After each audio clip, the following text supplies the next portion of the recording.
పిల్లలు చాలాసార్లు తమకు తెలిసిన దానికంటే ఎక్కువ వారికి తెలుసు అని అనుకుంటారు అని మనందరికీ తెలుసు.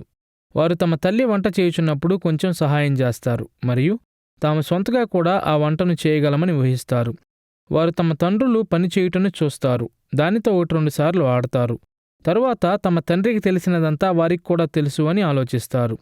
అయితే ఒక సమయం వచ్చేసరికి వారు ఊహించిన దానికంటే వారు ఇంకా ఎన్నో విషయాలను నేర్చుకోవలసి ఉన్నదని పిల్లలు కనుగొంటారు. విచారకరముగా బైబిలును వ్యాఖ్యానించు ప్రాముఖ్యమైన విషయంలో పెద్దలు కూడా చాలాసార్లు ఇదే పొరపాటును చేస్తారు. మనలో చాలామందిమి తరచుగా బైబిలు చదువుతాము. మనలో చాలామంది అనేక సంవత్సరములుగా చదువుతున్నారు. కాబట్టి లేఖనముల వ్యాఖ్యానమును గూర్చి మనకు అనేక విషయములు తెలుసు అని మనము ఊహించుకుంటాము. అయితే బైబిల్ వ్యాఖ్యానము సులువైనదిగా అనిపిస్తుంది గాని వాస్తవానికి సులువైనది కాదు. మరియు బైబిల్ వ్యాఖ్యానములో ఉన్న విషయములను జాగ్రత్తగా విశ్లేషించుటకు మనము సమయమును కేటాయించినప్పుడు మనము ఊహించిన దానికంటే నేర్చుకోవలసిన విషయాలు ఇంకా చాలా ఉన్నాయి అని మనము కనుగొంటాము. ఆయన మనకు లేఖనమును అనుగ్రహించాడు, వ్యాఖ్యానమునకు పునాదులు అను మన పాఠ్యక్రమములో ఇది మొదటి పాఠము. ఈ పాఠ్యక్రమములో బైబిల్ వ్యాఖ్యానమునకు సంబంధించిన అనేక కీలకమైన దృక్పథములను విశదీకరించి బైబిలును అర్థము చేసుకున్నటలో మనము కలిగి ఉన్న సామర్థ్యమును మెరుగుపరుచుకుని అనేక మార్గములను పరిశీలిద్దాము.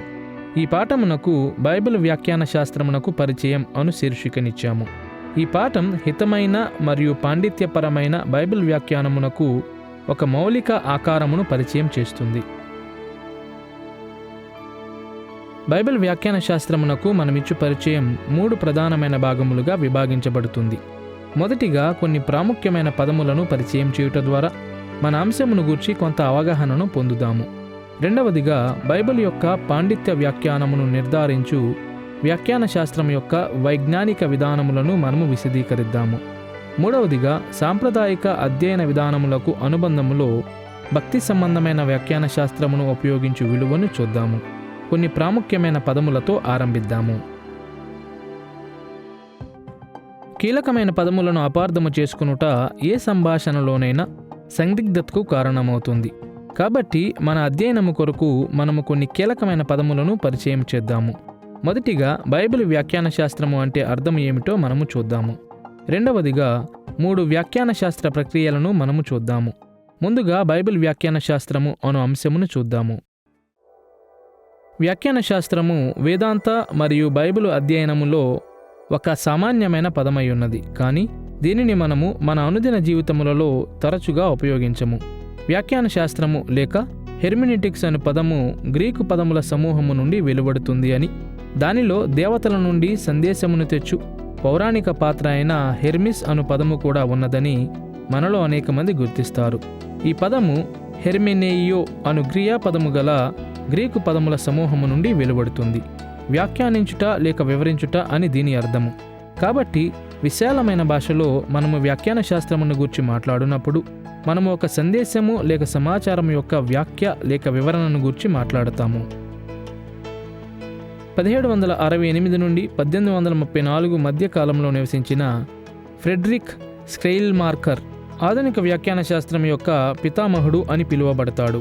1819లో అతడు సాధారణ వ్యాఖ్యాన శాస్త్రము అనగా అన్ని సాహిత్యములను అర్థము చేసుకున్నటకు ఉపయోగపడు ఒక సమగ్ర సిద్ధాంతమును గురించి మాట్లాడాడు. మనము వివిధ అంశములను విశేషమైన వాటి సొంత వ్యాఖ్యాన శాస్త్రముల దృష్ట్యా చూడాలని అతడు తెలియజేశాడు. కానీ అన్ని వ్యాఖ్యాన శాస్త్రములలో ఒక సాధారణ వ్యాఖ్యాన విధానము ఉండాలని అతడు వాదించాడు. 20వ శతాబ్దం ముగిసే నాటికి ప్రసిద్ధిగాంచిన పండితులు సాధారణ వ్యాఖ్యాన శాస్త్రం యొక్క అవసరతను గుర్తించారు. ఎందుకంటే వ్యాఖ్యాన విధానము అనేక అధ్యయన విభాగములలో ఒక కీలకమైన కోణముగా మారింది. నేడు వ్యాఖ్యాన శాస్త్ర సంభాషణలు తత్వశాస్త్రములో, సాహిత్యములో మరియు సాహిత్య కళలలో కనిపిస్తాయి. మనోవిజ్ఞానము, సమాజ శాస్త్రము మాత్రమే గాక భౌతిక శాస్త్రము మరియు జీవశాస్త్రములో కూడా వ్యాఖ్యాన శాస్త్రము ఉపయోగించబడుతుంది. వారు అధ్యయనము చేయుచున్న విషయముల యొక్క అర్థమును వారి విభాగములలో కూడా వ్యాఖ్యానించవలసిన అవసరతను ఈ అధ్యయన విభాగములలోని అనేక మంది ప్రముఖులు గ్రహించారు. కాబట్టి ఈ వ్యాప్తి జరిగింది. ఈ పాఠం యొక్క శీర్షిక సూచించుచున్నట్లు మనము బైబిల్ వ్యాఖ్యాన శాస్త్రము మీద అనగా లేఖనము యొక్క అర్థమును మరియు ప్రాముఖ్యతను వ్యాఖ్యానించు అధ్యయనము మీద ప్రధానముగా దృష్టి పెడతాము. మీరు లేఖనములు చదివి ఉంటే కనీసం అనధికారికముగానైనా మీరు బైబిల్ వ్యాఖ్యాన శాస్త్రంలో పాలు పంచుకున్నట్లే. బైబిలును అధ్యయనం చేయుటకు అనధికార విధానములు చాలా విలువైనవి మరియు మనలో చాలామందికి ఇప్పటికే తెలిసిన విషయముల మీద ఈ పాఠములు నిర్మించబడతాయి.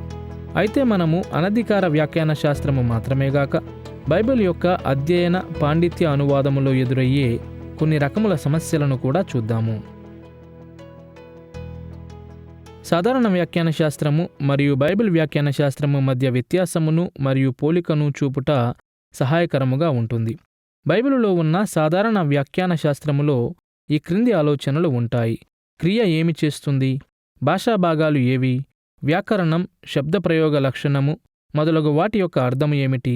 ఒక రచయిత తన మాటలను వ్రాసినప్పుడు అతని లేక ఆమె యొక్క అర్థమును మనం ఎలా నిర్ధారించగలము? అయితే నియమానుసారముగా బైబిల్ వ్యాఖ్యాన శాస్త్రములో కొన్ని విశేషమైన నియమములు ఉంటాయి. ఎందుకంటే బైబిల్ దేవుని వాక్యము అని, అనగా అధికారికమైనది అని, మరియు దేవుని వాక్యమును మనకు బయలుపరుస్తుంది అని బైబిలులో తెలియజేయబడింది. దేవుడు ఒక్కడే మరియు దేవుడు సత్యుడు గనుక బైబిల్ దానికి అది వ్యతిరేకముగా నిలబడదు. కాబట్టి బైబిల్ వ్యాఖ్యాన శాస్త్రములో ఒక విశేషమైన లక్షణము ఏమిటంటే లేఖనములో ఉన్న సమాచారమంతా ఒకదానిని ఒకటి వ్యతిరేకించుకొనక, దేవుని ప్రత్యక్షతలోని భిన్నత్వం మధ్య కూడా ఒకదానిని ఒకటి వ్యతిరేకించుకొనక, ఒకదానిని మరొకటి సమర్థించుకుంటాయనే ఆలోచనతో లేఖనములోని విషయములన్నిటినీ అనుబంధపరచుటకు ప్రయత్నిస్తాము. బైబిల్ వ్యాఖ్యాన శాస్త్రము యొక్క అర్థమును దృష్టిలో ఉంచుకొని ఇప్పుడు రెండవ ప్రాముఖ్యమైన పదమును మనము చూడవలసి ఉన్నది. అది వ్యాఖ్యాన శాస్త్ర ప్రక్రియలు, అనగా బైబిలును వ్యాఖ్యానించుచుండగా మనం అనుసరించు విధానములు. ఈ పాఠ్యక్రమం అంతటిలో మనము 3 ప్రధానమైన వ్యాఖ్యాన శాస్త్ర ప్రక్రియలను గూర్చి మాట్లాడదాము: సిద్ధపాటు, పరిశోధన మరియు అనువర్తనము. బైబిల్ వ్యాఖ్యానమునకు ఈ ప్రక్రియలు ఎంత ప్రాముఖ్యమైనవిగా ఉన్నాయంటే ఈ పాఠ్యక్రమములోని ప్రతి పాఠం ఈ 3 విభాగములలో ఒకదానికి చెందినదై ఉంటుంది. ముందుగా సిద్ధపాటును చూద్దాము. సిద్ధపాటు అను వ్యాఖ్యాన శాస్త్ర ప్రక్రియ మనము లేఖనములో ఒక భాగమును వ్యాఖ్యానించుట ఆరంభించుటకు ముందు జరుగుతుంది. అవును, మనము బైబిలును మరలా చదువుతాము మరియు అధ్యయనము చేస్తాము, కాబట్టి మనము తరచుగా సిద్ధపడతాము అని దీని అర్థము. ప్రాముఖ్యమైన భావనలో సిద్ధపాటు అను దానిని ఎవరూ తప్పించుకోలేరు. ఎందుకంటే ఏనాడు ఎవరూ కూడా టబ్బుల రస లేక ఖాళీ పలక వలె బైబిలును ఆశ్రయించలేరు. మనమంతా లెక్కలేనన్ని భావనలు, ప్రవర్తనలు మరియు ఆలోచనలతో ప్రభావితమై లేఖనములను ఆశ్రయిస్తాము. మనము దీనిని గ్రహించినా గ్రహించకపోయినా మనము బైబిలును చదువుట ఆరంభించిన ప్రతిసారి లేఖనములను సరిగా ఉపయోగించుట కొరకు అనేక విషయములు అప్పటికే మనలను సిద్ధపరిచి ఉంటాయి. కానీ ఇతర విషయములు హితమైన బైబిల్ వ్యాఖ్యానమునకు ఆటంకములను కలిగించాయి. ఈ కారణము చేత బైబిలును వ్యాఖ్యానించు విషయములో మనలను సిద్ధపరచుట మీద ఈ పాఠములు విశేషమైన శ్రద్ధను పెడతాయి. లేఖన అధ్యయనము కొరకు మనము సిద్ధపరచుకునుటకు లేక సిద్ధపరచుకుని ప్రక్రియలో అనేక పనులను మనము చేస్తామని నేను అనుకుంటాను. లేఖనములను అధ్యయనము చేయుట కష్టతరమైన పని అయ్యున్నది. మనము పరీక్షించవలసిన అనేక వివరములు ఉంటాయి మరియు లేఖనమును అధ్యయనము చేయుచుండగా దేవుని ఆత్మ యొక్క స్వరమును వినుటతో పాటుగా అనేక వివరములను మనము గుర్తుంచుకోవలసి ఉన్నది. కాబట్టి మంచి పరికరములను ఉపయోగించి మనము సిద్ధపడాలి. ఇతరులు వ్రాసిన మంచి సాహిత్యములను అందుబాటులో ఉంచుకొని మనము సిద్ధపడాలి.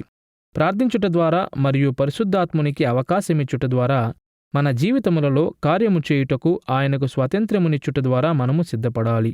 మీరు దేవుని స్వరమును వినవలసి ఉన్నది మరియు మీ జీవితముల కొరకు దేవుని స్వరమును విని ఆ స్వరమును ఇతరులకు కూడా పంచవలసి ఉన్నది. సిద్ధపాటు అను వ్యాఖ్యాన శాస్త్ర ప్రక్రియతో పాటుగా మనము పరిశోధన అను ప్రక్రియను కూడా విశదీకరిద్దాము. పరిశోధనను గూర్చి మాట్లాడినప్పుడు మనము బైబిల్ భాగం యొక్క వాస్తవిక అర్థము మీద దృష్టి పెట్టుటకు ప్రయత్నించుచున్నాము. ప్రాముఖ్యముగా మనము లేఖనములను పరిశోధించినప్పుడు మన ఆధునిక ప్రపంచమును విడచి బైబిలులోని భాగములు మొదటిగా వ్రాయబడిన సమయములో వాటి యొక్క అర్థమును గ్రహించుటకు మనము ఉత్తమమైన ప్రయత్నమును చేస్తాము. పరిశోధన ప్రక్రియలో స్వయంగా బైబిల్ ప్రతుల కొరకు మరియు లేఖనముల యొక్క మొదటి శ్రోతల కొరకు దేవుడు మరియు బైబిల్ యొక్క మానవ రచయితలు ఉద్దేశించిన వాస్తవిక అర్థము మీద దృష్టి పెడతాము. అనేక విధాలుగా మనము లేఖనమును అధ్యయనము చేసిన ప్రతిసారి కనీసం కొంతవరకైనా వాస్తవిక అర్థముతో వ్యవహరించుటను మనము నివారించలేము. ఉదాహరణకు, బైబిలును మనము దాని యొక్క వాస్తవిక భాషలలో విశదీకరించినప్పుడు పురాతన హెబ్రీ, అరమాయిక్ మరియు గ్రీకు ప్రతుల యొక్క భాషాపరమైన పద్ధతులను మనము పరిగణలోనికి తీసుకోవాలి. బైబిల్ యొక్క ఆధునిక అనువాదము మీద మనము ఆధారపడినప్పటికీ ఆ అనువాదము కూడా పదములు మరియు వ్యాకరణ వ్యక్తీకరణల యొక్క పురాతన అర్థముల యొక్క సమీక్షల మీద ఆధారపడి ఉంటుంది. ఇవి మరియు అనేక ఇతర మార్గములలో బైబిల్ భాగం యొక్క వాస్తవిక అర్థము దాని యొక్క వ్యాఖ్యానము కొరకు ఎల్లప్పుడూ కీలకమైనదిగా ఉన్నది. కాబట్టి పరిశోధన యొక్క ప్రక్రియ మీద కూడా మనము విశేషమైన ఆసక్తిని పెట్టాలి. వ్యాఖ్యాన శాస్త్ర ప్రక్రియలలో కేవలం సిద్ధపాటు మరియు పరిశోధన మాత్రమే గాక అనువర్తనము ప్రక్రియ కూడా ఉన్నది. సులువైన పదజాలములో అనువర్తనము అనగా వాస్తవిక అర్థమును సరియైన మార్గములో ఆధునిక శ్రోతలతో అనుసంధానము చేయుట అయ్యున్నది. మనము వాస్తవిక అర్థమును అర్థము చేసుకున్న తరువాత సహస్రాబ్దుల గుండా మనము మన ఆధునిక పరిస్థితుల్లోనికి ప్రవేశిస్తాము. అనువర్తనములో దేవుని ప్రజలుగా లేఖనములు మనకు అనువర్తించబడవలసిన విధానముల మీద మనము దృష్టి పెడతాము. ఇతర వ్యాఖ్యాన శాస్త్ర ప్రక్రియల వలనే అనువర్తనమును కూడా పూర్తిగా నివారించుట అసాధ్యమవుతుంది. ఒక బైబిల్ భాగం యొక్క పైపై అవగాహనను మాత్రమే మనము పొందినప్పటికీ కూడా కొంతవరకు దానిని మనము మన ఆలోచనకు అనువర్తిస్తాము. అవును, బైబిలును అర్థము చేసుకుని దానిని అనుసరించకపోవు వేషధారణకు విరోధముగా లేఖనములు హెచ్చరిస్తాయి. కాబట్టి ఈ పాఠ్యక్రమములో లేఖనములను అనువర్తించుట మీద మనము ఉద్దేశపూర్వకముగా మరియు స్పష్టముగా ఎక్కువ దృష్టిని పెడదాము.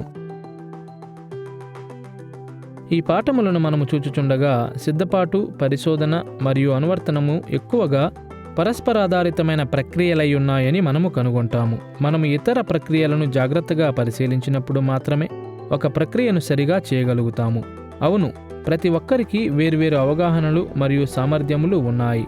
కాబట్టి మనం ఈ ప్రక్రియలలో ఒకటి లేక రెండింటి మీద మాత్రమే ఉద్ఘాటన పలుకుతుంటాము.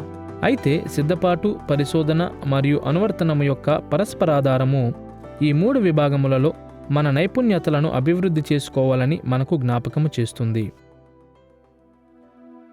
బైబిల్ వ్యాఖ్యాన శాస్త్రం యొక్క పరిచయము అను మన పాఠములో ఇప్పటి వరకు మనము కొన్ని ప్రాముఖ్యమైన పదములను వివరించాము. కాబట్టి ఇప్పుడు మన 2వ ప్రాముఖ్యమైన అంశమును చూడవలసి ఉన్నది.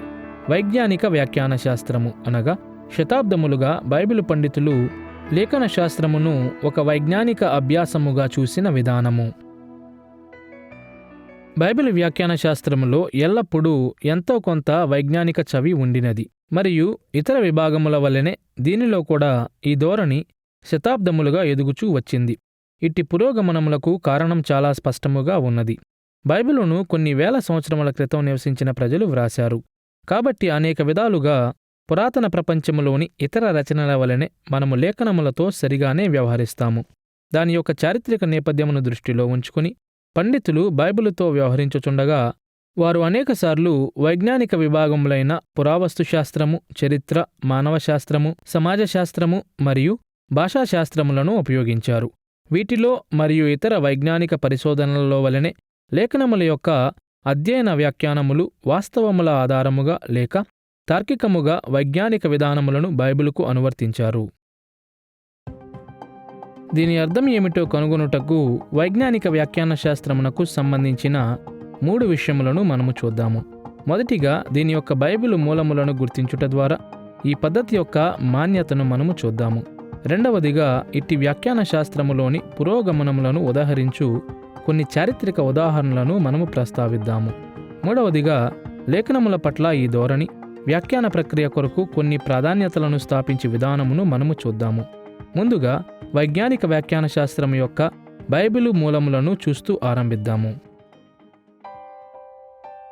బైబిల్ కాలములలో నివసించిన ప్రజలు ఆధునిక వైజ్ఞానికులు కారు. అంటే వారు జ్ఞానము లేనివారు లేక తర్కము లేనివారు అని అర్థము కాదు.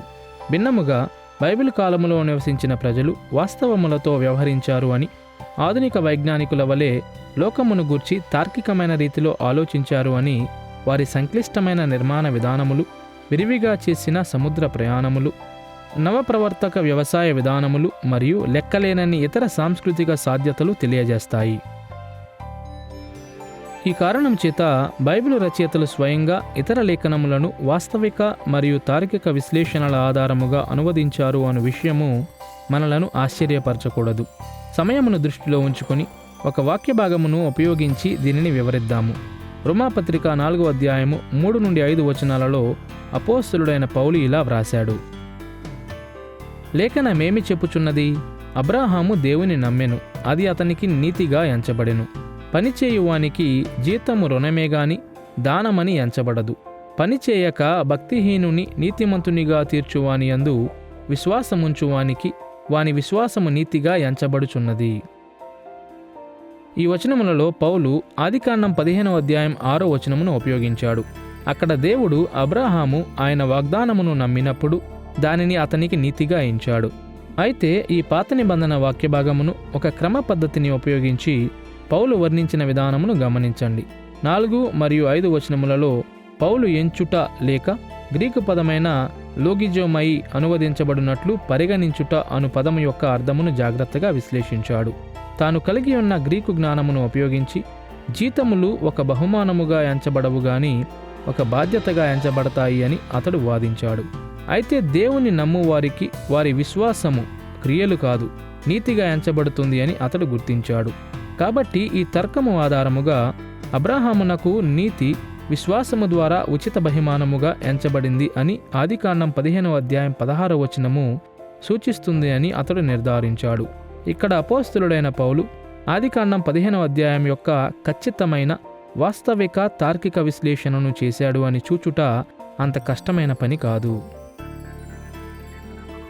ఈ ఒక్క ఉదాహరణ తెలియజేయుచున్నట్లు మరలా బైబిల్ రచయితలు లేఖనములను ఈ విధముగా జాగ్రత్తగా వ్యాఖ్యానించారు. మరియు వైజ్ఞానిక బైబిల్ వ్యాఖ్యాన శాస్త్రము లేఖనములలో స్థిరముగా నాటబడి ఉన్నది అని లేఖనము పట్ల వారి ధోరణి సూచించింది. వైజ్ఞానిక వ్యాఖ్యాన శాస్త్రం యొక్క బైబిల్ మూలములను దృష్టిలో ఉంచుకుని ఇట్టి బైబిల్ వ్యాఖ్యానమునకు కొన్ని చారిత్రక ఉదాహరణలను మనము క్లుప్తంగా చూద్దాము. సంఘపితరుల కాలములో క్రీస్తు శకం 185 నుండి 254 వరకు నివసించిన అలెగ్జాండ్రియాకు చెందిన ఓరిగన్ బైబిల్ వ్యాఖ్యానములో అత్యంత ప్రాముఖ్యమైన వారిలో ఒకరిగా ఉన్నాడు. ఈ పాఠంలో మనము తరువాత చూడబోచున్నట్లు ఓరిగన్ వైజ్ఞానిక వ్యాఖ్యాన శాస్త్రమును దాటి వెళ్ళాడు గాని బైబిల్ యొక్క వాస్తవిక మరియు తార్కిక విశ్లేషణ కొరకు తనను తాను సమర్పించుకున్నాడు. ఉదాహరణకు హెక్సప్లాను సృష్టించుట ఓరిగన్ యొక్క గొప్ప సాధ్యతలలో ఒకటై ఉన్నది. ఇది పాత నిబంధన యొక్క పలు హెబ్రీ మరియు గ్రీకు వెర్షన్లలోని ఒక్కొక్క పదమును పోల్చి అతడు వ్రాసిన 6000 పేజీలు మరియు 50 వాల్యూములు కలిగిన సాహిత్యమై ఉన్నది. కొన్ని శతాబ్దముల తరువాత ఇది కనుమరుగైపోయినప్పటికీ ఆదిమ సంఘ చరిత్రలో వైజ్ఞానిక బైబిల్ వ్యాఖ్యానమునకు ఇది ఒక విశేషమైన ఉదాహరణగా ఉన్నది. లేఖనము కొరకు వైజ్ఞానిక విధానములను అభివృద్ధి చేయుటను గూర్చిన ఇతర ప్రాముఖ్యమైన ఉదాహరణలు ఓరిగన్ దినముల తరువాత జరిగాయి. ఉదాహరణకు క్రీస్తు శకం 354 నుండి 430 మధ్యకాలములో జీవించిన హిప్పోకు చెందిన అగస్టిన్ జాగ్రత్తతో కూడిన కొన్నిసార్లు కఠిన పరిశ్రమతో కూడిన వాస్తవిక మరియు తార్కిక బైబిల్ అనువాదము మీద దృష్టి పెట్టుటను కొనసాగించాడు. 1225 నుండి 1274 మధ్యకాలంలో నివసించిన థామస్ అక్వినాస్ కాలము నాటికి పశ్చిమ క్రైస్తవ్యములోని బైబిల్ వ్యాఖ్యానము అరిస్టాటిల్ యొక్క తార్కిక వైజ్ఞానిక తర్కవాదం యొక్క ప్రభావమును ప్రతిబింబించింది. అక్వినాస్ మరియు అతని అనుచరులు కఠినమైన అనుభావిక మరియు తార్కిక విశ్లేషణను బైబిల్ కొరకు ఉపయోగించారు. విచారకరముగా సంఘ చరిత్రలో అప్పటి వరకు అక్షరాస్యత చాలా తక్కువగా ఉండేది. అలాగే బైబిలు మరియు ఇతర గ్రంథములు విరివిగా అందుబాటులో ఉండేవి కావు. కాబట్టి ఆధిక్యత కొరకు కొందరు మాత్రమే లేఖనములను అధ్యయనం చేసేవారు. ఫలితముగా సామాన్య ప్రజలు బైబిలును అర్థము చేసుకునే విధానమును సంఘములోని అధికారులు నియంత్రించేవారు. అయితే ఈ సందర్భములో సంఘం యొక్క ఆధిపత్యముతో పాటుగా అనేక మంది పండితులు లేఖనమును మరింత క్లిష్టమైన వైజ్ఞానిక విశ్లేషణ ద్వారా వ్యాఖ్యానించుట ఆరంభించారు. ఈ దిశలో మొదటి అడుగులు పునరుజ్జీవనోద్యమ కాలములో ఆరంభమయ్యాయి. 1204లో జరిగిన 4వ క్రూసేడ్లో కాన్స్టాంటినోపుల్ పతనమైన తరువాత అక్కడ భద్రపరచబడిన అనేక సాంప్రదాయిక మరియు బైబిల్ ప్రతులను పాశ్చాత్యమునకు తీసుకుని వచ్చారు. అయితే సంఘ బోధనల దృష్ట్యా ఈ పురాతన ప్రతుల యొక్క ప్రాముఖ్యతను వ్యాఖ్యానించుటకు బదులుగా పునరుజ్జీవనోద్యమ పండితులు జాగ్రత్తగా వాటి వ్యాకరణమును మరియు పురాతన చారిత్రక నేపథ్యములను విశ్లేషించుట ద్వారా ఈ ప్రతులను అర్థము చేసుకున్నటకు ప్రయత్నించారు. సుమారుగా 1450లో ఉపయోగములోనికి వచ్చిన గుటెన్బర్గ్ యొక్క ముద్రణాయంత్రము యొక్క సహాయముతో పునరుజ్జీవనోద్యమములో జరిగిన పరిశోధనలు విరివిగా అందుబాటులోకి వచ్చాయి. ఫలితముగా 1466 నుండి 1536 మధ్యకాలంలో నివసించిన ఎరాస్మస్ వంటి ప్రాముఖ్యమైన వ్యక్తులు తమ దినములలో నివసించిన ప్రజలను బైబిల్ వ్యాఖ్యానం యొక్క వైజ్ఞానిక విధానముల వైపుకు ఎక్కువగా నడిపించారు. 16వ శతాబ్దంలో జరిగిన ప్రొటెస్టెంట్ సంస్కరణ వైజ్ఞానిక బైబిల్ వ్యాఖ్యాన శాస్త్రమును మరింత బలపరిచింది. పునరుజ్జీవనోద్యమం యొక్క బాటను అనుసరించి ఆరంభ ప్రొటెస్టెంట్ నాయకులైన మార్టిన్ లూథర్, అల్రిచ్ జ్వింగ్లీ మరియు జాన్ కెల్విన్ బైబిల్ వ్యాఖ్యానము పైన సంఘ సిద్ధాంతముల యొక్క ఆధిపత్యమును బలముగా తిరస్కరించారు. బదులుగా బైబిల్ వ్యాకరణము మరియు చారిత్రక నేపథ్యముల యొక్క విశ్లేషణ ద్వారా లేఖనము యొక్క అర్థము నిర్ధారించబడాలని వారు ఉద్ఘాటించారు. ఆరంభ ప్రొటెస్టెంట్లు ఈ ఉద్ఘాటనతో పాటు సుపరిచితమైన సిద్ధాంతమైన సోలా స్క్రిప్చురా లేక లేఖనము మాత్రమే మీద కూడా దృష్టి పెట్టారు అని గుర్తించుట చాలా ప్రాముఖ్యమై ఉన్నది. బైబిల్ మాత్రమే నిస్సందేహమైన అధికారమై ఉన్నది అని, అనగా మిగిలినవన్నీ నియంత్రించుటకు ఉపయోగించవలసిన సర్వోన్నతమైన అధికారమై ఉన్నదని ప్రొటెస్టెంట్లు గ్రహించారు. బైబిల్ అధికారం యొక్క ఆధిక్యత పట్ల ఈ సమర్పణ లేఖనముల యొక్క పొరపాటు పడని వ్యాఖ్యానకర్త లేఖనము మాత్రమే అని తెలియజేస్తుంది. కాబట్టి దాని యొక్క పురాతన చారిత్రక నేపథ్యములో దాని వ్యాకరణం యొక్క తార్కికమైన ఖచ్చితమైన విశ్లేషణ ద్వారా బైబిల్ను అర్థము చేసుకునుట కంటే మరొక ప్రాముఖ్యమైన విషయము ఏమీ ఆరంభ ప్రొటెస్టెంట్లకు ఉండలేదు. 17వ మరియు 18వ శతాబ్దములలో పశ్చిమ ఐరోపాలో జరిగిన జ్ఞానోదయము లేఖనములో ఉన్న వాటితో సహా అన్ని సత్యములను విశ్లేషించుటకు ఆధునిక వాస్తవిక మరియు తార్కిక వైజ్ఞానిక ప్రామాణికతలను ఉద్ఘాటించుట ద్వారా వైజ్ఞానిక బైబిల్ వ్యాఖ్యాన శాస్త్రమును మరింత బలపరిచింది. భూవిజ్ఞాన శాస్త్రజ్ఞులు, పురావస్తు శాస్త్రజ్ఞులు మరియు ఇతర ఆధునిక శాస్త్రజ్ఞులను పోలిన విధముగానే బైబిల్ పండితులు కూడా వైజ్ఞానిక ప్రామాణికతలను లేఖన అధ్యయనము కొరకు చాలా జాగ్రత్తగా అనువర్తించారు. బైబిల్ పట్ల ఈ ధోరణి శతాబ్దములుగా అనేక విధాలుగా అభివృద్ధి చెందింది. అయితే ఎంతో కొంతవరకు ఆధునిక బైబిల్ పండితులు రెండు ప్రధానమైన మార్గములను అనుసరించారు. ఒకవైపున ప్రఖ్యాతిగాంచిన విద్యాసంస్థలలోని వ్యాఖ్యానకర్తలలో ఎక్కువ మంది విమర్శనాత్మక బైబిల్ అధ్యయనములు అని పిలువబడిన దానిని అనుసరించారు. విస్తృతముగా మాట్లాడితే విమర్శనాత్మక బైబిల్ పండితులు సాంప్రదాయిక ప్రొటెస్టెంట్ సిద్ధాంతమైన సోలా స్క్రిప్చురాను తిరస్కరించి సత్యమును వివేచించుటకు కేవలము తర్కము మరియు వైజ్ఞానిక విశ్లేషణను మాత్రమే అత్యున్నతమైన పరిమాణముగా పరిగణించారు. చాలా వరకు లేఖనములు దేవుని గూర్చి, మానవాళిని గూర్చి మరియు లోకమును గూర్చి పురాతన, ప్రాచీన మరియు ఆధారయోగ్యము కాని అభిప్రాయములకు ప్రాతినిధ్యం వహిస్తాయని విమర్శనాత్మక వ్యాఖ్యానకర్తలు నిర్ధారించారు.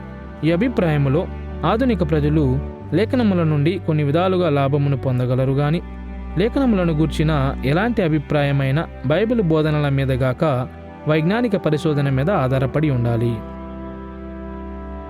మరొక వైపున ఇతర నిపుణులు మనము ఆధునిక ఎవాంజలికల్ బైబిల్ అధ్యయనములు అని పిలుచు మార్గములను అనుసరించారు. బైబిల్ మాత్రమే నిస్సందేహమైన విశ్వాస మరియు జీవిత నియమమై ఉన్నదని ఎవాంజలికల్ పండితులు ఉద్ఘాటించారు.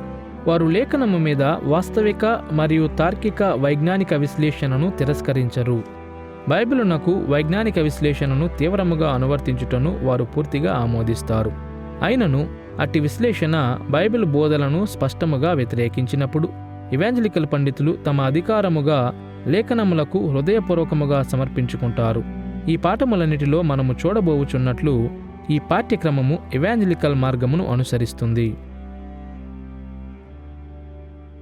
ఒక క్రైస్తవునికి, ముఖ్యముగా ప్రొటెస్టెంట్ క్రైస్తవునికి లేఖన అధికారమునకు సమర్పించుకుని ఉండుట చాలా ప్రాముఖ్యమైన విషయమై ఉన్నది. నిజమైన అధికారము సమ్మతి కలిగించు హక్కును, శక్తిని కలిగి ఉంటుంది మరియు క్రైస్తవుని జీవితములో అధికారముగా పనిచేయుటకు లేఖనము విశేషమైన అర్హతను కలిగి ఉన్నది. దీనికి ఒక కారణం ఏమిటంటే మనము ఇతర మార్గముల ద్వారా పొందలేని జ్ఞానమును మరియు మెలకువను లేఖనములు కలిగి ఉన్నాయి. ఇందువలనే దీనిని ప్రత్యక్షత అని పిలుస్తారు.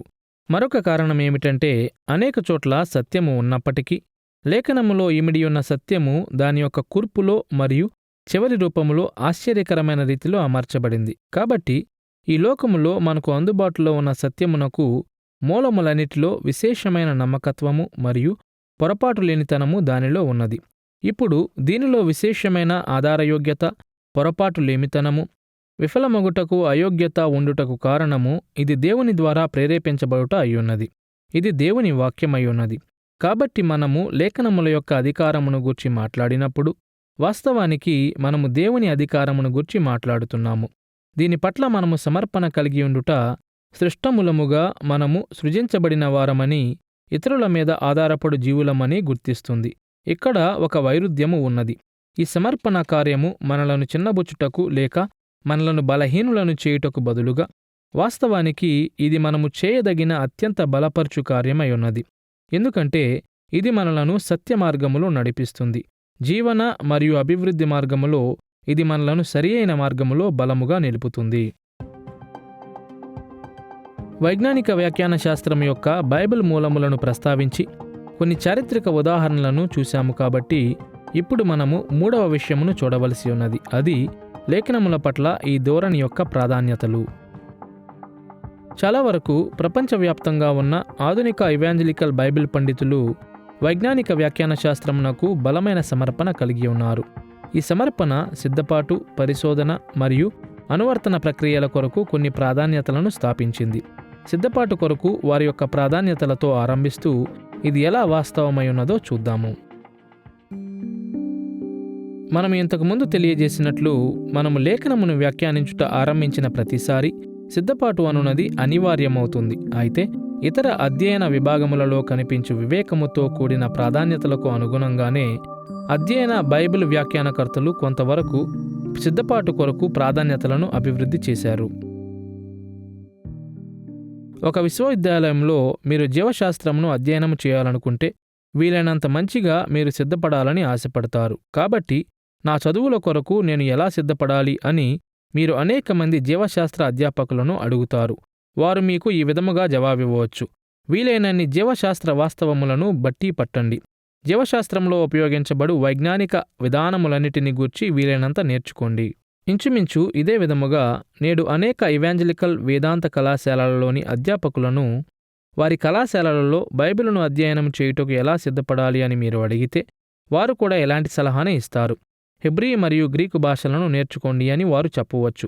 బైబిలును గూర్చి వీలైనన్ని పాఠములను నేర్చుకోండి, మంచి వ్యాఖ్యాన విధానములను నేర్చుకోండి అని వారు చెప్పవచ్చు. ఎందుకంటే నేడు అనేక మంది బైబిల్ పండితులు తమ సొంత జీవితములలో కూడా బైబిలును అధ్యయనం చేయుటకు తార్కిక మరియు వైజ్ఞానిక విధానములను ఉద్ఘాటిస్తారు, మరియు వారి విద్యార్థులు కూడా అలా చేయుట ద్వారా సఫలీకృతులు అవుతారని వారు నమ్ముతారు. అవును, వాస్తవిక మరియు సిద్ధాంతపరమైన అవగాహన ద్వారా మనలను మనము సిద్ధపరచుకునుట చాలా ప్రాముఖ్యమై ఉన్నది. బైబిలును గురించిన సత్యములను నేర్చుకునుటకు ప్రత్యామ్నాయమేదీ లేదు, మరియు బైబిల్ వ్యాఖ్యానమునకు అవసరమైన నియమములను నేర్చుకునుటకు మనము తగినంత కృషిని చేయాలి. అయితే మనము కాసేపట్లో చూడబోచున్నట్లు జ్ఞానపూర్వక సిద్ధపాటు మీద మాత్రమే దృష్టి పెట్టుట బైబిల్ వ్యాఖ్యానము కొరకు మనలను మనము సిద్ధపరచుకోవలసిన కొన్ని ప్రాముఖ్యమైన విధానములను నిర్లక్ష్యం చేయుటకు కారణమవుతుంది. సిద్ధపాటు కొరకు కొన్ని ప్రాధాన్యతలను మనము చూశాము. కాబట్టి వైజ్ఞానిక వ్యాఖ్యాన శాస్త్రంలో పరిశోధన కొరకు ఇవ్వబడిన కొన్ని ప్రాధాన్యతలను చూద్దాము. సాధారణముగా బైబిల్ వ్యాఖ్యానకర్తలు లేఖన వ్యాఖ్యానము కొరకు రెండు విధానములకు మధ్య వ్యత్యాసమును చూపుతారు: భాష్యము లేక ఎక్సజీసిస్ మరియు స్వభాష్యము లేక ఐసిజీసిస్. ఎక్సజీసిస్ లేక భాష్యము అను పదము వెలికి తీయుట లేక బయటకు తీయుట అను అర్థమునిచ్చు గ్రీకు పదము నుండి వెలువడుతుంది, మరియు వాక్యభాగము నుండి వెలికి తీయుట లేక బయటకు తీయుట దీని అర్థమై ఉన్నది. భిన్నముగా ఐసిజీసిస్ లేక స్వభాష్యములో లోనికి వెళ్ళుట లేక రుద్దుట అను భావనలు ఉన్నాయి, అనగా వాక్యభాగమునకు సొంత అర్థమును ఇచ్చుటకు ప్రయత్నించుట అయ్యున్నది. వైజ్ఞానిక బైబిల్ వ్యాఖ్యానకర్తలు స్వభాష్యమును నివారించుటకు చాలా కష్టపడతారు. బదులుగా స్వభాష్యముగాక లేఖనం యొక్క భాష్య అవగాహనలు కలుగునట్లు చూచి విధముగా వారు వ్యాఖ్యాన నియమములను ఉపయోగిస్తారు. ఈ అభిప్రాయం ప్రకారం పరిశోధనలో చాలా వరకు లేఖనం యొక్క సత్యములను కనుగొనుటలో మన జ్ఞానపూర్వక సిద్ధపాట్లను ఉపయోగించుట భాగమై ఉన్నది. అసలు వాస్తవిక అర్థమును వివేచించుట కొరకు జాగ్రత్తగా సిద్ధపరిచిన వ్యాఖ్యాన పద్ధతులను లేక నియమములను నైపుణ్యముతో ఉపయోగించుట ద్వారా మనము బైబిల్ భాగముల యొక్క వాస్తవిక అర్థమును పరిశోధన చేద్దాము. ఈ పాఠ్యక్రమం అంతటిలో మనము చూడబోచున్నట్లు వైజ్ఞానిక పద్ధతులను ఈ విధముగా ఉపయోగించుట బైబిల్ వ్యాఖ్యానములో ఒక కీలకమైన కోణమై ఉన్నది. అయితే లేఖనం యొక్క వాస్తవిక అర్థము యొక్క హితమైన పరిశోధనకు సంబంధించిన ప్రతి విషయమును ఇది తెలియజేయదు. సిద్ధపాటు మరియు పరిశోధన ప్రక్రియలో పాండిత్య మరియు వైజ్ఞానిక వ్యాఖ్యాన శాస్త్రము కొరకు కొన్ని ప్రాధాన్యతలను మనము చూశాము. ఇప్పుడు అనువర్తన ప్రక్రియను గూర్చి ప్రశ్నించుటకు మనము సిద్ధముగా ఉన్నాము. ఇవాంజలికల్ పండితులలో ఎక్కువ మంది నేడు బైబిలును ఎలా అనువర్తిస్తారు? నేను ఒక వేదాంత విద్యార్థిగా ఉండినప్పుడు ఒక విద్యార్థి బోధించుచున్న అధ్యాపకులను మాటిమాటికి అభ్యంతరపరచి ప్రశ్నలను అడిగేవాడు. అతడు అడుగు ప్రశ్నలు ఎల్లప్పుడూ ఒకే విధంగా ఉండేవి. సార్, మీరు చేస్తున్న భాష్యము నేడు మనకు ఏ విధముగా అనువర్తించబడగలదు? ఈ బైబిల్ భాగమును గూర్చి మీరు చెబుతున్న విషయములను నేను నా జీవితమునకు ఏ విధముగా అనువర్తించగలను? చాలా అరుదుగా మినహా జవాబు ప్రతిసారి ఒకే విధముగా ఉండేది. అధ్యాపకుడు నవ్వి, ఇది చాలా మంచి ప్రశ్న, కానీ దీనికి జవాబు నేను ఇవ్వలేను. అభ్యాసిక వేదాంత బోధకులను అడుగు అనేవారు. ఈ అనుభవము ఉదాహరించుచున్నట్లు చాలాసార్లు బైబిల్ యొక్క వైజ్ఞానిక పాండిత్య అనువాదములో లేఖనం యొక్క అభ్యాసిక అనువర్తనమునకు ఎక్కువ అవకాశం ఉండదు. అది కేవలం వాస్తవము మీద ఆధారితమైన ఆధునిక అనువర్తనములోనికి మాత్రమే నడిపించగలదు. మరొక మాటలో, అనువర్తనము ప్రధానముగా క్రీస్తు యొక్క ఆధునిక అనుచరులు నమ్మాలని బైబిల్ బోధించు వాస్తవముల రకములను స్థాపిస్తుంది. బైబిలులోని వేదాంత మరియు నైతిక వాస్తవిక విషయములు నిజమని నమ్ముటకు మనము నమ్మకమైన వారికి పిలుపునిస్తాము. నిజం చెప్పాలంటే ఈ విధమైన అనువర్తనము గొప్ప విలువను కలిగి ఉన్నది. అయితే నేడు మన జీవితములకు లేఖనము అనువర్తించబడవలసిన అనేక కీలకమైన విధానములను ఇది నిర్లక్ష్యం చేస్తుంది. బైబిల్ అధ్యయన పద్ధతులు చాలా కీలకమైనవి, కానీ అవి స్వయంచలితమైనవి అన్నట్లు వాటిని యాంత్రికమైనవిగా చేస్తాము. కాబట్టి కొన్నిసార్లు వాటిని మనము అధికముగా ఉద్ఘాటించవచ్చు. కాబట్టి సరే, నేను ఈ పద్ధతులను ఉపయోగించాను, నా తార్కిక పరిష్కారం ఇది అని చెప్పినట్లు మాత్రమే అవుతుంది. మరియు మన వ్యక్తిత్వమంతా హత్తుకొను విషయముగాక కేవలము శుద్ధమైన తార్కిక అభ్యాసం మాత్రమే అవుతుంది. నేను ఈ విషయమును సంవత్సరముల నా అనుభవంలో నుండి నేర్చుకున్నాను. ఉదాహరణకు, సాంస్కృతిక నేపథ్యము, లోకము, ప్రాచీన లోకము మీద నేను నా పరిశోధనలలో విశేషమైన ఉద్ఘాటనను పెట్టాను, ఎందుకంటే ఇది చాలా అవసరమై ఉన్నది. చాలామందికి అది అందుబాటులో లేదు. కాబట్టి ఒక పండితునిగా నేను దానిని చేయగలిగాను. మరియు నేను అలా చేయుచుండగా బైబిల్ భాగములను నేను అధ్యయనము చేయుచున్నప్పుడు అవి నాకు క్రొత్త ప్రపంచములను గూర్చి అవగాహన కలిగిస్తాయని నేను కనుగొన్నాను. అదే సమయంలో నేపథ్యములో ఆత్మీయ జీవితము దానంతట అదే ఉండదు. నేను దానిలో జ్ఞానపూర్వకమైన ఆనందమును సాధించాను. కానీ నిజమైన ఆత్మీయ జీవితము బైబిల్ భాగములోను దానిని చదువుతూ దేవుడు చెప్పు మాటలను వినుటలోను మన జీవితములను దానికి సమర్పించుకొనుటలోనూ ఉన్నది. మరియు అది ఒక యాంత్రిక విధానము మాత్రమే కానేరదు. అది మనలను ప్రేమించి మన కొరకు తనను తాను అర్పించుకొనిన వానికి సమర్పించుకొనుట ద్వారా మాత్రమే సాధ్యమవుతుంది. ఇప్పటి వరకు మనము బైబిల్ వ్యాఖ్యాన శాస్త్రంలో ఉపయోగించు కొన్ని ప్రాముఖ్యమైన పదములను మరియు వైజ్ఞానిక వ్యాఖ్యాన శాస్త్రం యొక్క సుదీర్ఘమైన పరంపరను చూశాము. కాబట్టి ఇప్పుడు మన పాఠములోని మూడవ ప్రధానమైన అంశమును చూద్దాము. అది వైజ్ఞానిక వ్యాఖ్యాన శాస్త్రము లేఖనములను వ్యాఖ్యానించుచుండగా దేవునికి దగ్గరవ్వవలసిన అవసరతను ఉద్ఘాటించు క్రైస్తవ సాంప్రదాయమైన భక్తి సంబంధమైన వ్యాఖ్యాన శాస్త్రముతో ముడిపడవలసి ఉండిన విధానమును చూద్దాము. మానవులు లేఖనమును వ్రాశారు కాబట్టి క్రీస్తు అనుచరులు సాధారణ వ్యాఖ్యాన శాస్త్రములోని అనేక కోణములను ప్రతిబింబించు వైజ్ఞానిక వ్యాఖ్యాన శాస్త్రమును ఉపయోగించారు. అయితే భక్తి సంబంధమైన వ్యాఖ్యాన శాస్త్రము ప్రధానముగా లేఖనం యొక్క దైవిక అధికారము మీద దృష్టి పెడుతుంది. లేఖనములో మానవులు వ్రాసిన మాటలు కూడా దేవుని వాక్యమై ఉన్నాయని క్రైస్తవులు ఎల్లప్పుడూ గుర్తించారు. లేఖనములు దేవుని ద్వారా ప్రేరేపించబడినవి అని లేక అక్షరాల దైవావేశము గలవై ఉన్నాయని 2వ తిమోతి పత్రిక 3వ అధ్యాయం 16వ వచనం మనకు తెలియజేస్తుంది.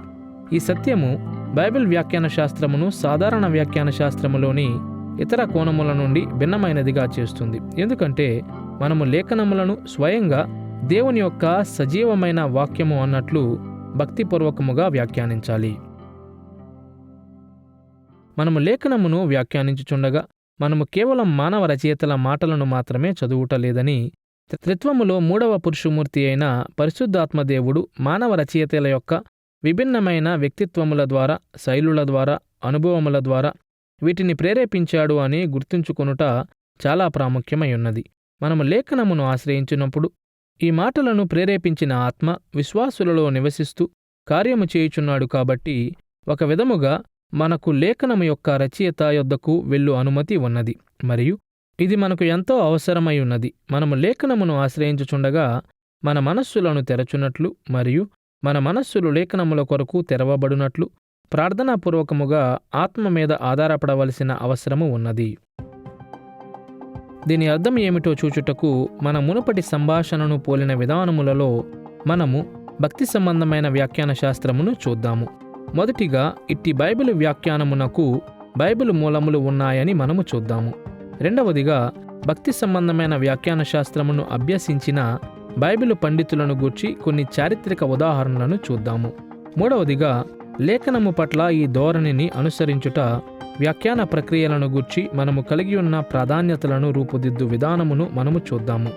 ముందుగా భక్తి సంబంధమైన వ్యాఖ్యాన శాస్త్రము యొక్క బైబిలు మూలములను చూద్దాము. బైబిల్ రచయితలు చాలా వరకు లేఖనములను వైజ్ఞానిక విధానములలో పరీక్షించినప్పటికీ వారు లేఖనములను భక్తితో కూడా ఆశ్రయించారు అను విషయమును చూచుట చాలా ప్రాముఖ్యమై ఉన్నది. క్రీస్తు అనుచరులు లేఖనములను దేవుని వాక్యముగా, దేవుని సన్నిధిలో దేవునితో అసాధారణమైన మరియు ఆశ్చర్యకరమైన అనుభవములు కలుగు విధముగా చదవాలని వారు పదే పదే సూచించారు. వ్యాఖ్యానం యొక్క ఈ కోణమును బైబిలు రచయితలు అనేకసార్లు ఎత్తి చూపారు గాని ప్రస్తుతానికి మనము ఒక ఉదాహరణను మాత్రమే ప్రస్తావిద్దాము. హెబ్రీ పత్రిక 4వ అధ్యాయం 12వ వచనంలో మనము ఇలా చదువుతాము: ఎందుకనగా దేవుని వాక్యము సజీవమై బలముగలదై రెండంచులు గల ఎటువంటి ఖడ్గము కంటెను వాడిగా ఉండి ప్రాణాత్మలను కీళ్లను మూలుగను విభజించునంత మట్టుకు దూరుచు హృదయం యొక్క తలంపులను ఆలోచనలను శోధించుచున్నది. ఈ వాక్యభాగంలో హెబ్రీ పత్రిక రచయిత ఇంతకుముందు వచనములలో ఉపయోగించిన 95వ కీర్తనలోని ఒక భాగమును సంబోధిస్తూ దానిని దేవుని వాక్యము అని పిలిచాడు. ఇంతకుముందు హెబ్రీ పత్రిక 4వ అధ్యాయం 7వ వచనములో ఇదే కీర్తనను ఉద్ధరణముగా ఉపయోగిస్తూ దేవుడు స్వయంగా దావీదు ద్వారా మాట్లాడాడు అని అతడు తెలిపాడు. మరియు దీనికి ముందు హెబ్రీ పత్రిక 3వ అధ్యాయం 7వ వచనములో అతడు 95వ కీర్తనను పరిశుద్ధాత్మ ఇట్లు చెప్పుచున్నాడు అను మాటలతో పరిచయం చేశాడు. ఇప్పుడు ఈ కీర్తన యొక్క దైవిక కర్తృత్వమును పరిచయం చేసిన తరువాత హెబ్రీ పత్రిక రచయిత లేఖనమును అధ్యయనము చేయు అనుభవమును వర్ణించిన విధానమును గమనించండి. స్వయంగా లేఖనము సజీవమై బలముగలదై ఉన్నదని అతడు సెలవిచ్చాడు. అది రెండంచులు గల ఎటువంటి ఖడ్గము కంటెను వాడిగా ఉండి ప్రాణాత్మలను కీళ్లను మూలుగను విభజించునంత మట్టుకు దూరుచు హృదయం యొక్క తలంపులను ఆలోచనలను శోధించుచున్నది. వైజ్ఞానిక వ్యాఖ్యాన శాస్త్రములో మనము బైబిలును విభజించి విశ్లేషించు ఒక వస్తువుగా చూస్తాము. అయితే ఈ వాక్య భాగములో వాస్తవానికి లేఖనము మనలను విభజించి శోధించుచున్నది అని హెబ్రీ పత్రిక రచయిత సూచించుచున్నాడు. హెబ్రీ పత్రిక రచయిత ఒక సంక్లిష్టమైన బైబిల్ పండితుడు గనుక ఈ వాక్య భాగము మన సంభాషణ కొరకు మరింత ప్రాముఖ్యమైనదిగా ఉన్నది. అతడు చాలాసార్లు పాత నిబంధన లేఖనములను క్రొత్త నిబంధన యొక్క ఇతర రచయితల కంటే లోతైన మెలకువతో ఉపయోగించాడు. అయినను అతడు లేఖనములను గొప్ప జ్ఞానముతో విశ్లేషించిన విధానము అతనిని భక్తి సంబంధమైన వ్యాఖ్యాన శాస్త్రము నుండి దూరము చేయలేదు. భిన్నముగా అతని జ్ఞానపూర్వకమైన వ్యాఖ్యానములు భావనాత్మకమైన, ప్రోత్సాహకరమైన మరియు లోతైన పరివర్తన కలిగించు విధానములలో దేవునిని ఎదుర్కొనున్నట్లు లేఖనములను ఆశ్రయించుటకు అతని సామర్థ్యమును బలపరిచాయి. ఈ విధముగా వైజ్ఞానిక మరియు భక్తి సంబంధమైన వ్యాఖ్యాన శాస్త్రము కలిసి పనిచేయాలని అతడు మనకు చూపాడు.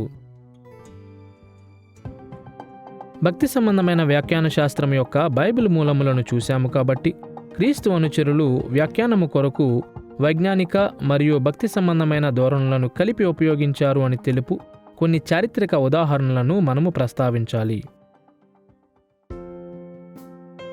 బైబిల్ యొక్క భక్తి సంబంధమైన వ్యాఖ్యానము సంఘ పితరులు నివసించిన సంఘ చరిత్ర కాలములో ప్రాముఖ్యమైనదిగా ఉండేది.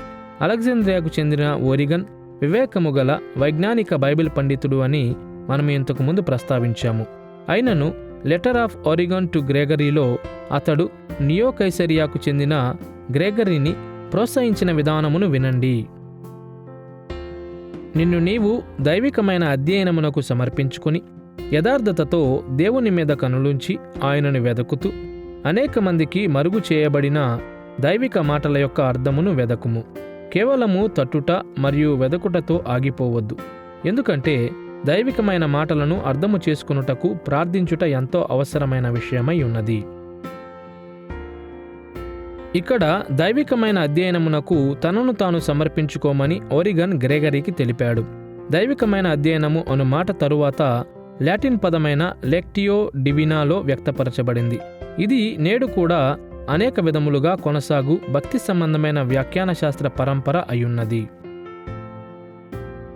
ఇప్పుడు లేఖనము పట్ల ఓరిగన్ యొక్క ధోరణి నియోప్లాటోవాదము ద్వారా, ముఖ్యముగా అది ఇంతకు ముందు యూదుల పాత నిబంధన వ్యాఖ్యానకర్త అయిన అలెగ్జాండ్రియాకు చెందిన ఫిలో యొక్క రచనలలో వ్యక్తపరచబడిన విధానము ద్వారా ప్రభావితమయ్యింది.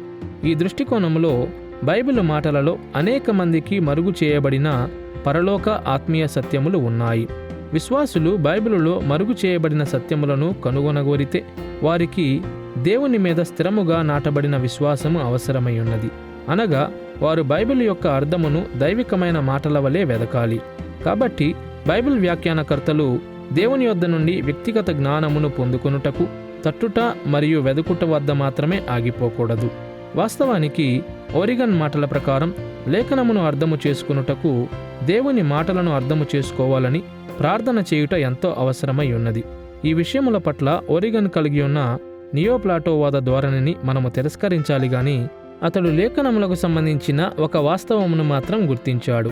నమ్మకమైన వారు లేఖనమును అధ్యయనము చేయుచుండగా ప్రార్థనాపూర్వకముగా విచారణ చేసినప్పుడు దేవుడు వారికి మరుగు చేయబడిన మెలకువలను అనుగ్రహిస్తాడు. మీరు బైబిలును చదివినప్పుడు మీరు ఆత్మీయ అర్థమును తెలుసుకునుట చాలా ప్రాముఖ్యమైన విషయమై ఉన్నదని ఓరిగన్ వంటి వారు ఉద్ఘాటించారు. ఇప్పుడు ఇది చాలా ఆరోగ్యకరమైన విషయమని నేను చెప్పగోరుచున్నాను. ఎందుకంటే బైబిల్ కేవలం ఒక చారిత్రక పుస్తకం మాత్రమే కాదు. అది మన వేదాంత శాస్త్ర ఊహలను రేపు ఒక అధ్యయన పాఠ్యపుస్తకం మాత్రమే కాదు. దానిలో ఒక ఆత్మీయ ప్రాధాన్యత ఉన్నది. వాస్తవానికి ఈ రెండూ కలిసి ఉంటాయని మనము నమ్ముతాము. అనగా బైబిల్ పదముల యొక్క అర్థమును గ్రహించు మన సామర్థ్యమును బలపరుచుకునుటకు, అనగా ఆ వాక్యభాగం యొక్క నేపథ్యమును, చారిత్రక వివరములను మొదలగు వాటిని తెలుసుకొనుటకు మనము ప్రయత్నించుచుండగా ఈ వాక్యభాగం యొక్క మొదటి పాఠకుల కొరకు మరియు తరువాత మన కొరకు కూడా దాని యొక్క అర్థమును గ్రహించు ఆత్మీయ మెలకువను మనము పొందుకుంటాము. మధ్యయుగము అంతటా ప్రాముఖ్యమైన వైజ్ఞానిక వ్యాఖ్యానకర్తలైన అగస్టిన్ మరియు అక్యునాస్తో సహా లేఖనం యొక్క ప్రతి ప్రాముఖ్యమైన వ్యాఖ్యానకర్త కొంతవరకు దైవిక అధ్యయనము లేక లెక్టియో డివినాను అభ్యసించారు. చాలా వరకు లెక్టియో డివినాను 4 సుపరిచితమైన అడుగులు లేక మార్గములలో అభ్యసించవచ్చు. లెక్టియో అనగా లేఖన అధ్యయనము, మెడిటేషియో అనగా అధ్యయనము చేసిన దానిలోని విషయములను మౌనముగా ధ్యానించుట, ఒరేషియో అనగా జ్ఞానోదయమును కలిగించమని దేవునికి నిజాయితీగా ప్రార్థన చేయుట, మరియు కాంటెంప్లేషియో అనగా లేఖన భాగము యొక్క ప్రాముఖ్యతను గూర్చి ఉన్నతమైన జ్ఞానము గల లోతైన భావనాత్మక మరియు పరివర్తన చెందు నిశ్చయతలను దేవుని ఆత్మ అనుగ్రహించున్నట్లు మౌనముగా వేచిచూచుట. సంస్కరణ సమయము నాటికి సమస్త విధములైన అబద్ధ బోధలను సమర్థించుటకు రోమా సంఘము లెక్టియో డివినా పద్ధతిని ఉపయోగించింది. వారి బోధనలు దేవుని యొద్ద నుండి కలిగిన ఆశ్చర్యకరమైన మెలకువలలో నుండి పుట్టాయని సంఘ అధికారులు దావా చేశారు. కానీ ఈ మెలకువలు లేఖనముల యొక్క బోధనలకు కొన్ని ప్రాముఖ్యమైన రీతులలో వైరుధ్యమును చూపాయి. దీనికి స్పందనగా అనేక మంది ప్రొటెస్టెంట్ పండితులు వైజ్ఞానిక వ్యాఖ్యాన శాస్త్రమునకు ఎక్కువ విలువనిచ్చారు. అయితే బైబిలును భక్తిపరముగా చదువుటను వారు విడిచిపెట్టలేదు. భిన్నముగా భక్తి సంబంధమైన వ్యాఖ్యాన శాస్త్రము లేఖనం యొక్క హితమైన భాష్య విశ్లేషణతో ముడిపడి ఉండాలని వారు ఉద్ఘాటించారు. ప్రొటెస్టెంట్ బైబిల్ పాండిత్యములోని ఈ లక్షణమును ఎక్కువ మంది గుర్తించలేదు. కాబట్టి 2 సుపరిచితమైన ఉదాహరణలను ప్రస్తావించుట సహాయకరముగా ఉంటుంది. జాన్ కెల్విన్ మరియు జోనథన్ ఎడ్వర్డ్స్. జాన్ కెల్విన్ను ఆరంభ సంస్కరణలో అత్యంత తార్కికమైన మరియు జ్ఞానపూర్వకమైన బైబిల్ వ్యాఖ్యానకర్త అని సరిగానే పిలిచారు. ఒక న్యాయవాదిగా మరియు పునరుజ్జీవనోద్యమములోని మానవతావాదిగా అతడు పొందిన తర్ఫీదు అతనిని ఈ భూమిక కొరకు సిద్ధపరిచింది. అయితే తాను వ్రాసిన వ్యాఖ్యానములన్నిటిలో అతడు కేవలం వైజ్ఞానిక వ్యాఖ్యాన శాస్త్రమును మాత్రమేగాక భక్తి సంబంధమైన వ్యాఖ్యాన శాస్త్రమును కూడా ఎంతో రోషముతో అనుసరించాడు అని మనము కనుగొంటాము. ఒక ఉదాహరణగా తాను వ్రాసిన కమెంటరీ ఆన్ హగ్గై 2వ భాగములో అతడు ఇలా వ్రాశాడు: దేవుని మహిమ తన వాక్యములో ఎంతగా ప్రకాశిస్తుంది అంటే దాని ద్వారా ఆయన మనకు చేరువగా ముఖాముఖిగా ఉన్నట్లు భావించాలి. లేఖన అనువాదమును మనతో సంబంధము లేని అవ్యక్తిగతమైన వైజ్ఞానిక కార్యముగా పరిగణించక తన వాక్యములో దేవుని మహిమ ఎంతగా ప్రకాశిస్తుంది అంటే మనము లేఖనములను చదివినప్పుడు మనము దేవునితో స్వయంగా ముఖాముఖిగా ఉన్నట్లుగా ప్రభావితము చేయబడతాము అని కెల్విన్ నొక్కి చెప్పాడు. ఈ వాక్యభాగము సూచించుచున్నట్లు లేఖనమును దేవుని సన్నిధి యొక్క ఆవరించు బహుభావనాత్మకమైన మరియు నమ్రపరచు అనుభవముగా చదవాలని కెల్విన్ తన అనుచరులను కోరాడు.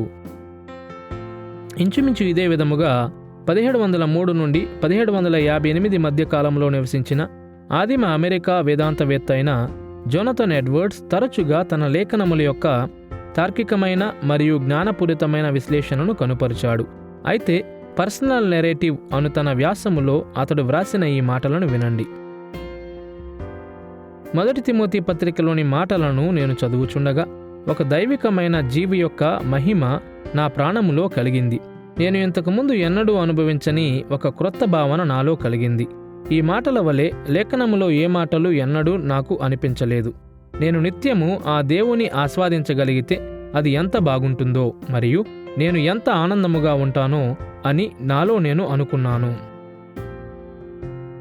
ఇక్కడ ఎడ్వర్డ్స్ లేఖనమును అధ్యయనము చేయుచుండగా దైవికమైన జీవి యొక్క మహిమను గూర్చిన భావన అతనిని ఆనందపరిచింది అని అన్నాడు. ఈ దేవుని ఆత్మ అనుభవము ఎంత బలమైనది అంటే ఎడ్వర్డ్స్ నిత్యము ఆ దేవుని ఆస్వాదించగోరాడు. ఎడ్వర్డ్స్ జ్ఞానోదయ తర్కవాదముతో బహుగా ప్రభావితమయ్యాడు మరియు బైబిల్ వ్యాఖ్యానము లోతైన వైజ్ఞానిక విధానమును అనుసరించాలని అతడు సరిగానే నమ్మాడు. అయితే బైబిల్ యొక్క తార్కిక విశ్లేషణతో మాత్రమే ఎడ్వర్డ్స్ కూడా సంతృప్తి పొందలేదు.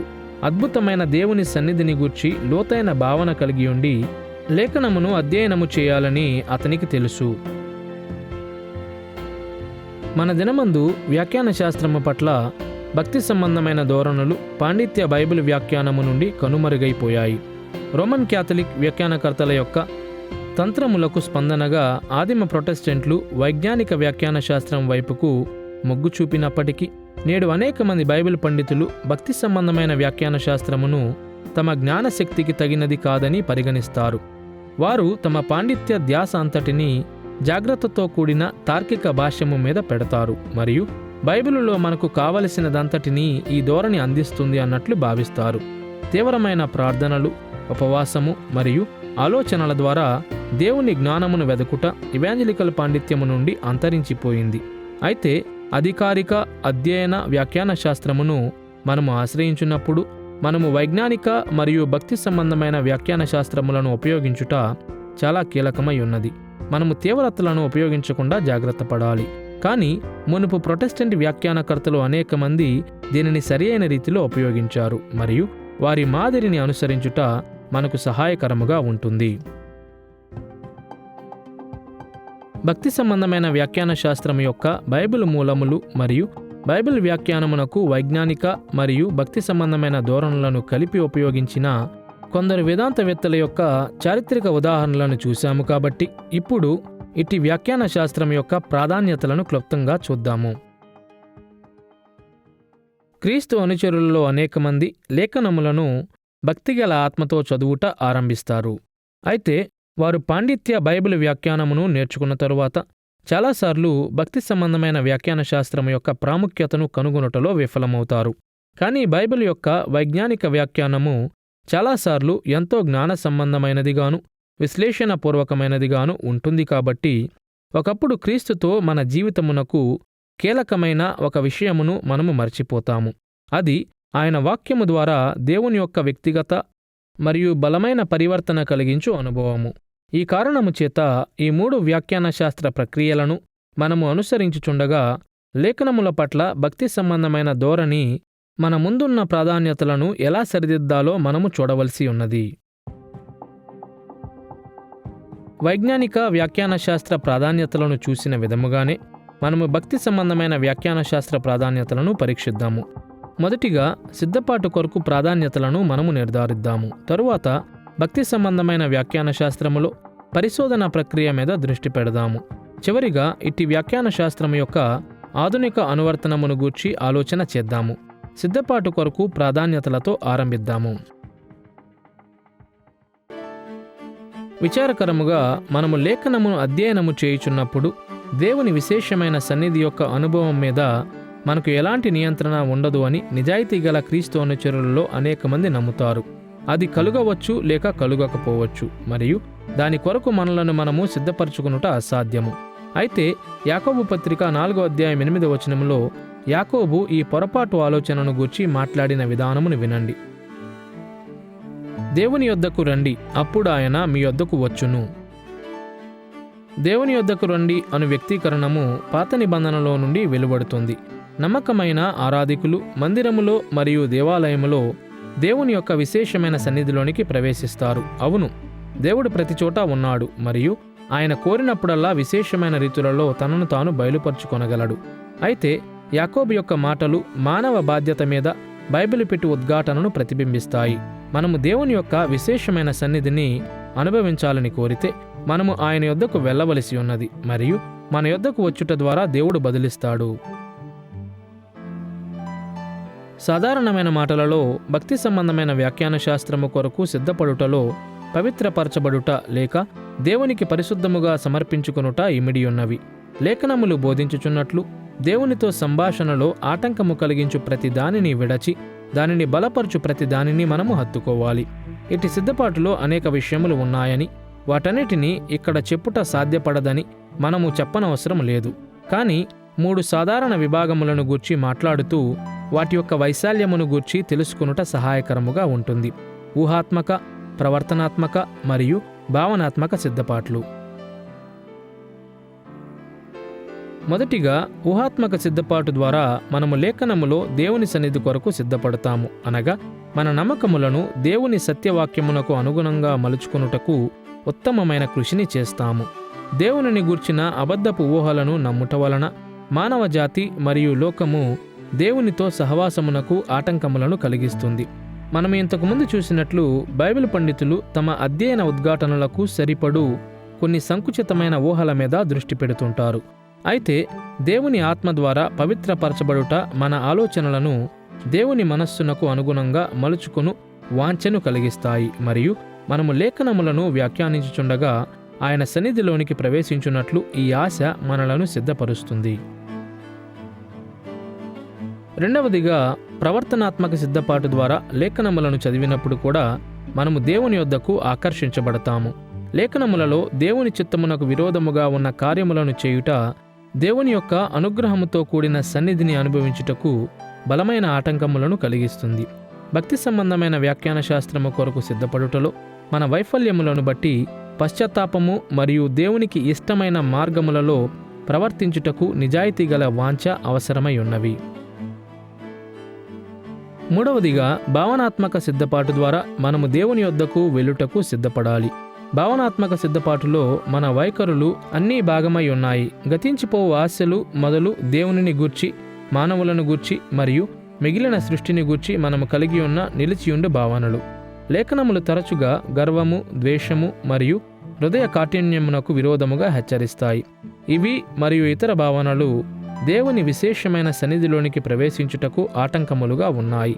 అయితే నమ్రత, ప్రేమ, హృదయ మృదుత్వము వంటివి దేవునితో సహవాసము చేయుటకు మార్గమును తెరుస్తాయి. ఈ కారణము చేత భక్తి సంబంధమైన వ్యాఖ్యాన శాస్త్రము కొరకు సిద్ధపడుట మన ఊహలు మరియు ప్రవర్తనలను మాత్రమే ఉద్దేశించకూడదు గాని మన భావనలన్నిటినీ కూడా ఉద్దేశించాలి. బైబిలును జ్ఞానముతోనూ నమ్మకముగాను అనువదించుట కేవలం మనస్సునకు సంబంధించిన విషయం మాత్రమే కాదు. అది హృదయమునకు మరియు వ్యక్తిత్వమంతటికీ సంబంధించినదై ఉన్నది.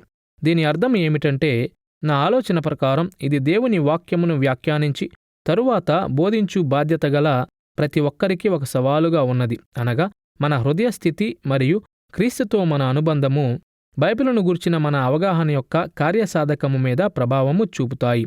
అందువలననే మన పాపములను ఒప్పుకొను విషయములో నమ్మకముగా ఉండుట, అనుదినము సువార్తను హత్తుకుని ఉండుట చాలా ప్రాముఖ్యమైన విషయమై ఉన్నది. మరియు ఆత్మీయముగా మనము దారి తప్పుట ఆరంభించినప్పుడు, విశేషముగా మన జీవితములోని పలు విభాగములలో పాపములో దారి తప్పిపోయినప్పుడు అది చాలా ప్రతికూలమైన ప్రభావమును చూపుతుంది.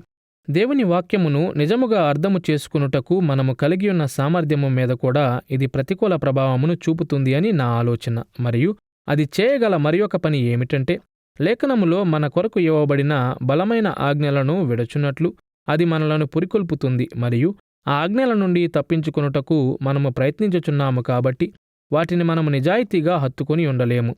ఇది చాలా ప్రాముఖ్యమై ఉన్నది.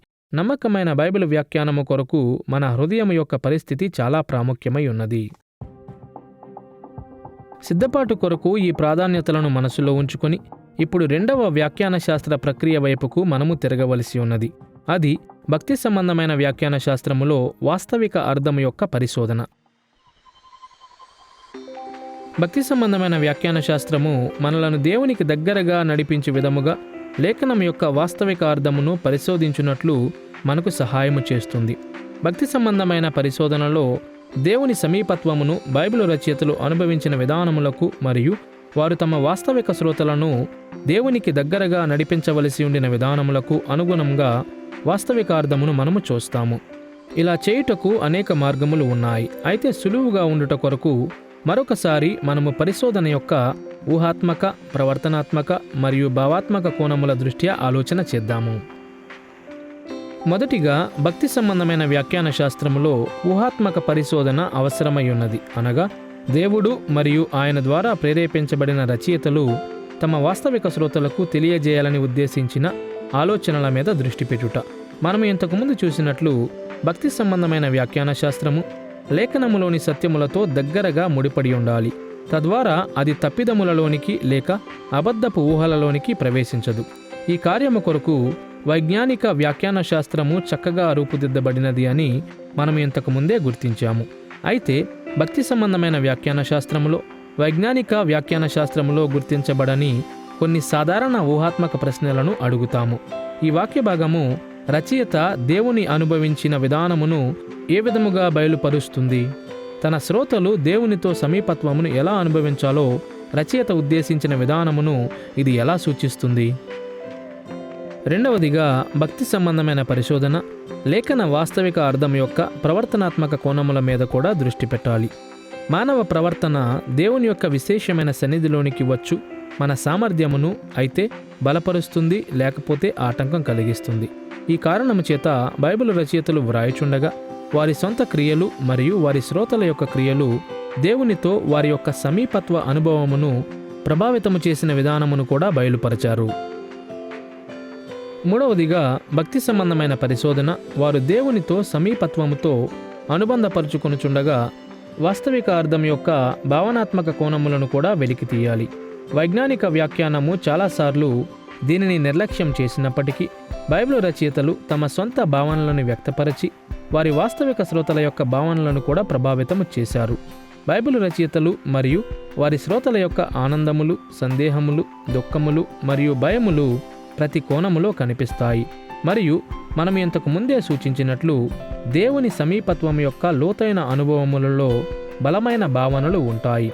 కాబట్టి రచయితలు మరియు వారి శ్రోతల యొక్క భావనలను గూర్చి బైబిల్ భాగముల పట్ల మనము మరియు దేవుని సన్నిధిని వారు అనుభవించిన విధానములతో అవి అనుబంధపరచబడిన విధానము పట్ల ఎల్లప్పుడూ ఆసక్తిని చూపవలసి ఉన్నది. సిద్ధపాటు మరియు పరిశోధన యొక్క ప్రాధాన్యతలను మనము చూశాము. కాబట్టి ఇప్పుడు భక్తి సంబంధమైన వ్యాఖ్యాన శాస్త్రములో అనువర్తనం యొక్క ప్రాధాన్యతలను మనము ప్రస్తావించవలసి ఉన్నది. దేవుని సన్నిధిలో మనము లేఖనములను చదువునప్పుడు దేవుడు ఉద్దేశించిన విధముగా దేవుని వాక్యమును అనువర్తించుటకు మనము విశేషముగా సమర్పణ కలిగి ఉంటాము. మనము బైబిలును కొన్ని వేల సంవత్సరముల క్రితం నరమాతృల ద్వారా వ్రాయబడిన ఒక నిర్జీవమైన వస్తువుగా పరిగణించకూడదు. దీనికి భిన్నముగా మనము లేఖనములను నేడు మనకు ఇవ్వబడిన సజీవమైన దేవుని వాక్యముగా పరిగణించాలి. దీనిని మనము ఎలా సాధించాలి అను విషయమును గూర్చి కొంత అవగాహనను పొందుట కొరకు మరొకసారి మనము అనువర్తనము యొక్క ఊహాత్మక, ప్రవర్తనాత్మక మరియు భావాత్మక కోణములను గూర్చి మాట్లాడదాము. ఊహాత్మక స్థాయిలో భక్తి సంబంధమైన అనువర్తనము లేఖనముల ద్వారా దేవుని గూర్చి, మానవాళిని గూర్చి, మిగిలిన సృష్టిని గూర్చి మనము కలిగి ఉన్న ఊహలను ఆయన ప్రభావితము చేయు విధానము మీద దృష్టి పెడుతుంది.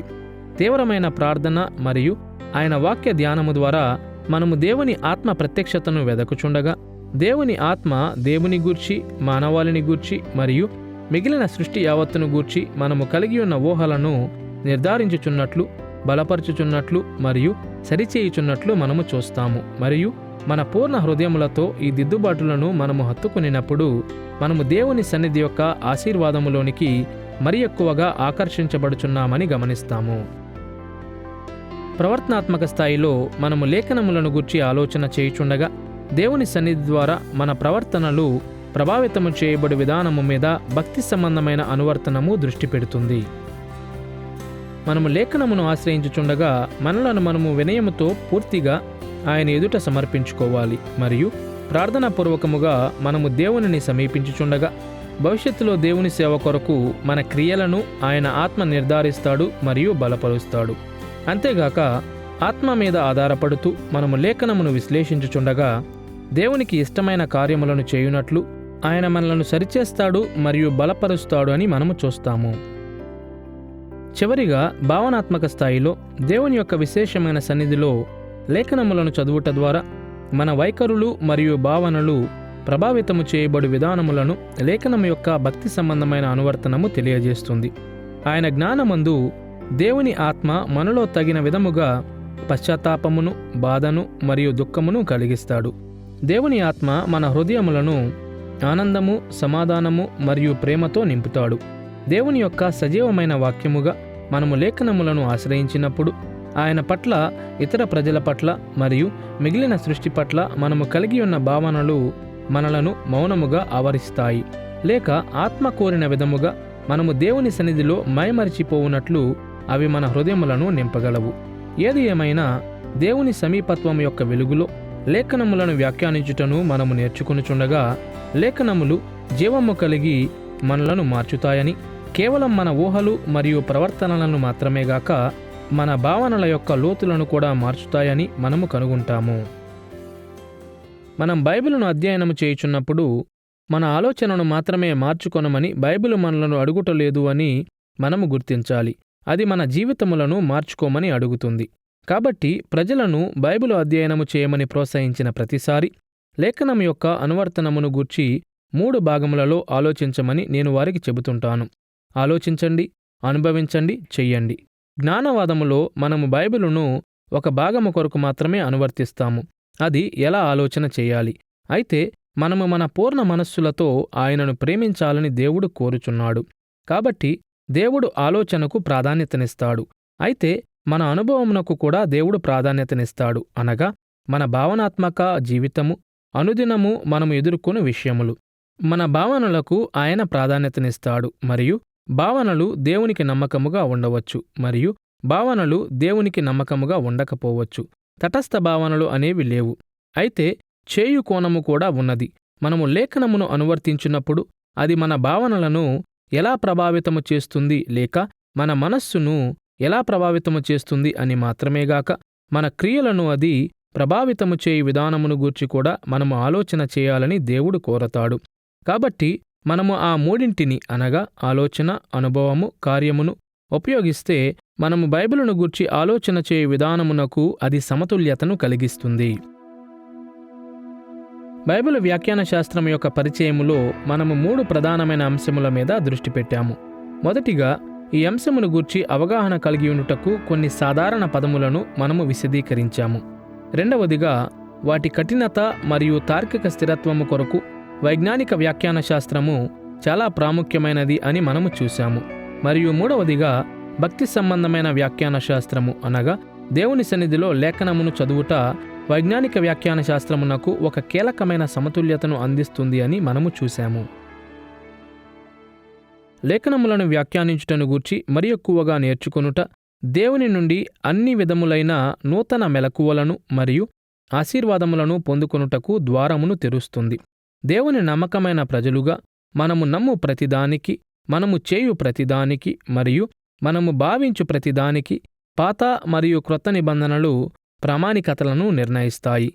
రానున్న పాఠములలో మనము అనేక ఇతర వివరములను చూడబోవుచుండగా వైజ్ఞానిక మరియు భక్తి సంబంధమైన వ్యాఖ్యాన శాస్త్రములు మన కొరకు ఎంత ప్రాముఖ్యమైనవో మనము చూడబోతున్నాము. మనము అలా చేయుచుండగా మన జీవితములలోని ప్రతి కోణములో దేవునికి నమ్మకమైన పరిచర్య చేయుటకు నూతనమైన మార్గములను మనము కనుగొంటాము.